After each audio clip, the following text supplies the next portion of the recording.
यहूदियों की मुसलमानों से दुश्मनी क्यों है? यहूदी मजहबी अकायद के चौंका देने वाले राज।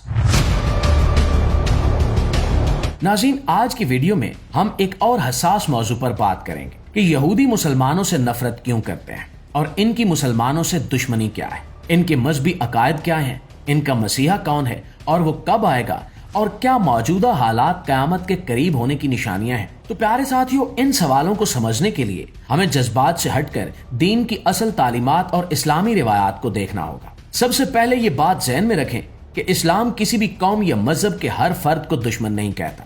कुरान करीम हमें इंसाफ का हुक्म देता है। कुरान मजीद में अल्लाह ताला ने फरमाया कि अहले किताब में कुछ लोग नेक भी हैं और कुछ ऐसे भी हैं जो हक को छुपाते हैं, इसलिए सबको एक ही नजर से देखना दुरुस्त नहीं है। यहूदी दरअसल हजरत याकूब अलैहिस्सलाम की औलाद हैं, जिन्हें बनी इसराइल कहा जाता है। इन पर अल्लाह ने बहुत इनामात किए, अंबिया भेजे, किताबें नाजिल की, मगर तारीख में कई बार ऐसा हुआ कि इन्होंने अपने नबियों की बात नहीं मानी, कुछ को झुटलाया और कुछ के खिलाफ साजिशें की।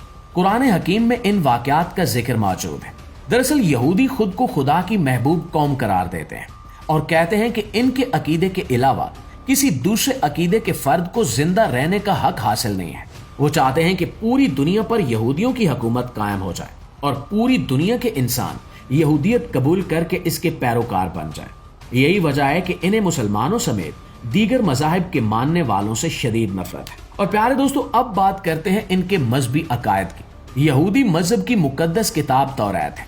वो एक आने वाले निजात दहिंदा का अकीदा रखते हैं जिसे वो मसीह कहते हैं। इनके मुताबिक वो मसीहा आएगा, बनी इसराइल को ताकत देगा और दुनिया में इनकी हुकूमत कायम करेगा। मगर इस्लाम के मुताबिक हजरत ईसा अलैहिस्सलाम ही असल मसीह है, जिन्हें यहूदियों ने कबूल नहीं किया। वो समझते हैं कि असल मसीह अभी नहीं आया, इसलिए वो आज भी इसके मुंतज़िर है। इस्लामी रिवायात में एक और शख्सियत का जिक्र मिलता है जिसे दज्जाल कहा जाता है। दज्जाल का मतलब है बहुत बड़ा धोखा देने वाला। हदीस में आता है कि कयामत से पहले एक शख्स जाहिर होगा जो अपने आप को मसीह जाहिर करेगा।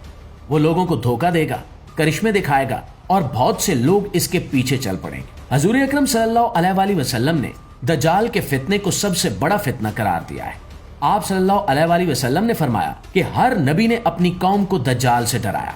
इस्लामी रिवायात के मुताबिक दज्जाल 40 दिन दुनिया में रहेगा। इसके पास गैर मामूली ताकतें होंगी।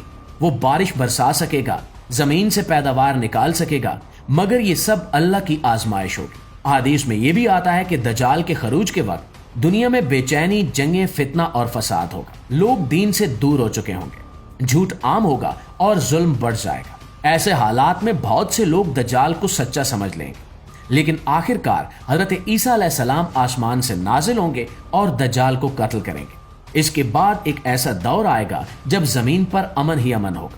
नाज़रीन, अब सवाल ये है कि क्या आज के हालात क़यामत के करीब होने की निशानियां हैं? तो इस्लामी तालीमात के मुताबिक क़यामत की कुछ छोटी और कुछ बड़ी निशानियां हैं। छोटी निशानियों में इल्म का कम होना, जहालत का बढ़ जाना, बेहयाई का आम होना और कत्लो गारत गरी का बढ़ जाना शामिल है।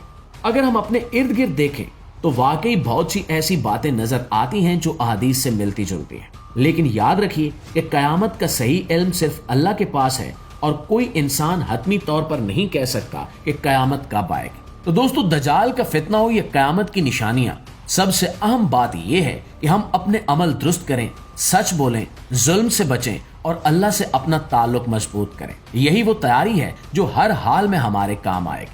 और वीडियो के हवाले से आपकी राय क्या कहती है, कमेंट में हमें जरूर बताइएगा। वीडियो अच्छी लगी है, मालूमात में इजाफे का बायस बनी है, तो हमारी इस कोशिश को एक लाइक और एक शेयर जरूर दीजिएगा। इंशाल्लाह आपकी खिदमत में हाजिर होते हैं एक नई वीडियो के साथ। तब तक अपना ढेर सारा ख्याल रखिए। अल्लाह निगहबान।